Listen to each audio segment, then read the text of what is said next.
maraming salamat po, Brother Lito Orvis. Greetings of peace, love, and unity, my brothers and sisters in Christ. Mula po dito sa Vienna, Austria. At syempre po, kasama ko po ang ating mga kapatid mula sa Walthamstow and Sheffield Cell Groups, ang Mill Hill and Plaistow Outreach Groups. Kami po ay bumabati sa inyo ng isang mabiyaya at mapagpalang gabi all over Europe. At kagalakan ng puso namin na kayo po ay aming mapaglingkuran bilang sponsor sa gabing ito. At lalo't higit ay nagpapasalamat kami sa ating Panginoon, Yahweh El Shaddai, sa pagbibigay niyo sa amin ng pagkakataon na siya ay aming mapaglingkuran.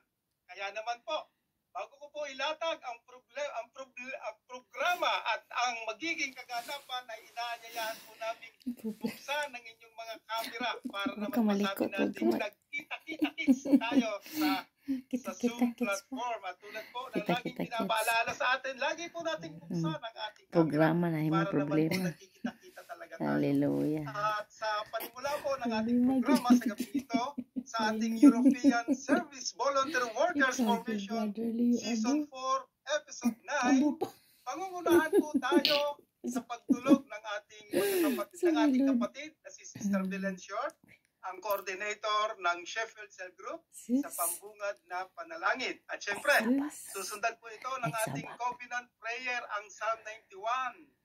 At ang Second Chronicle po ay babahagi sa atin ni Sister Marlita Bunsal, our Secretary Treasurer of Sheffield Cell Group pa rin.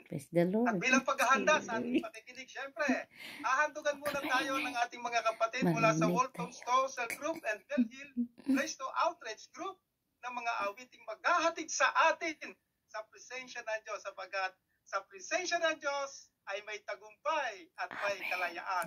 At susundan po ito kaagad ng ating pinananabikang healing message at password na ibabahagi sa atin ng ating pinakamamahal na punong lingkod na hindi siya tumitigil na ihayag ang kabutihan ng Diyos, na kahit nakikita po natin na nahihirapan siya magsalita, nandoon pa rin ang kababaang loob na maglingkod sa Diyos.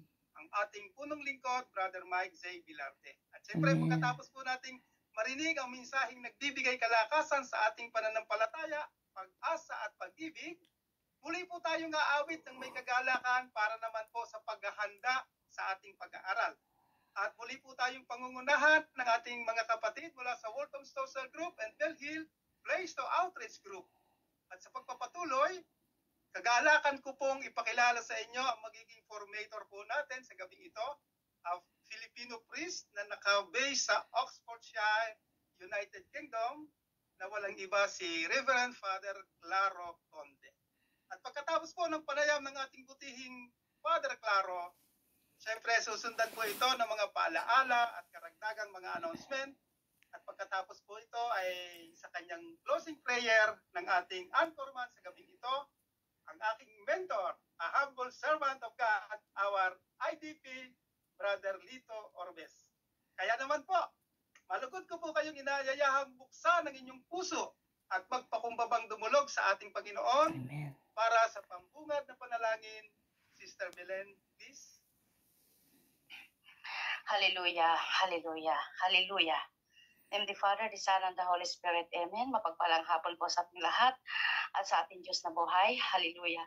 Father God, Yahweh Shaddai, Lord Jesus, Holy Spirit, we praise you, we worship you, we glorify your name. Maraming salamat, Panginoon, sa hapon ito, sa pagtawag niyo po sa amin. Salamat sa pribilehiyong ito, God, na kaming lahat ay tinawag, pinili mo, hinirang mula sa karamihan at tumugon sa iyong panawagan.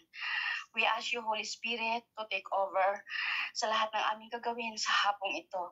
Higit sa lahat, basbasan niyo po ang lahat ng maghatid ng iyong mabuting balita, sisidlan ng iyong karangalan na walang iba, kundi ang aming mahal na punong lingkod na si Brother Mike G. Vilarte, ang aming formator na si Father Claro Conde. At lahat, Panginoon, na nakatunghay sa programang ito ay patuloy nakikiisa, Panginoon. Nawa kami samahan, pagpalain, O Lord God, gabayan mo po kaming lahat, Panginoon. At ang aming mga puso ay gamitin mo ito na matabang lupa upang sa paghatid ng mga binhi mo ay magrima ito at maging gabay sa aming buhay pananampalataya biyaya at matuto kami sa lahat ng katuruan ng ating inang simbahan. Ang lahat ng ito, aming samot dalangin na may papuri, parangal, pagsamba through your Son Jesus Christ with the help of the Holy Spirit, one God, forever and ever. Amen and amen. Holy Spirit, take over. In the name of the Father, the Son, the Holy Spirit. Amen. Holy Spirit pa siya, take over. Matap ang ulan. Maaaring magpadala ako ng mga balang upang salantain ang lupain ito.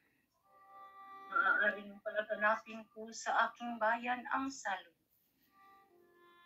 Ngunit sa sandaling ang bayan na ito na aking pinili ay magpakumbura, manalangin, hanapin ako at talikdan ang kanilang kasamaan. Diringgin ko sila at tatawarin ko sila at babalik ko sa kanilang lupain ang katiwasayan at ang kasigalingan. Ito ang mga salita ng Diyos. Salamat sa Diyos.